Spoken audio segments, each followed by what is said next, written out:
ازيكم يا شباب، عاملين ايه؟ في فيديو النهارده هوريكم ازاي تدي حقن عضل بشكل احترافي وبدون اي ضرر على المريض اللي قدامك. اولا ده شكل التشريح للعضله الخلفيه اللي بندي فيها. الطريقه اللي بندي بيها ازاي؟ اول حاجه بتبدا انك تفك السرنجه كده من الغطا بتاعها وتبدا انك تحضر العلاج اللي انت هتديه في العضله زي الشكل اللي قدامك ده بالظبط كده. نقطه مهمه ناس كتير ما بتاخدش بالها منها، الا وهي انها لازم تفرغ الهواء بشكل كويس بحيث ما تأذيش المريض. وهتعمل شكل قدامك بالظبط كأنك بتقسم الإلية بتاعتك لأربع أجزاء بالظبط زي الشكل اللي قدامك ده بالظبط، ولكن مش لازم تعمل كده بالشكل الفعلي في المريض، ولكن خلي ده شكل تصوره قدامك.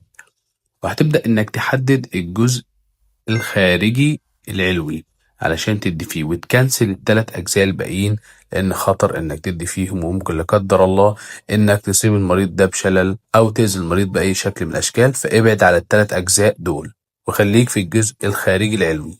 حددت الجزء بتاعك، فهتبدأ إنك تمسك المكان بالشكل زي ما قدامك كده بالظبط، وتبدأ إنك تدخل بزاوية 90 درجة، يعتبر عمودي على الفخذ بالظبط. هتبدأ إنك تسحب سحب لورا قبل ما تدي الحقنة، ولو ما جابتش دم يبقى انت في المكان الصحيح، وتبدأ تدي بشكل طبيعي وبطيء. وبعد ما تطلع هتضغط ضغطة بقطنة لمدة دقيقة بالظبط عشان ما تطلعش أي دم وراه.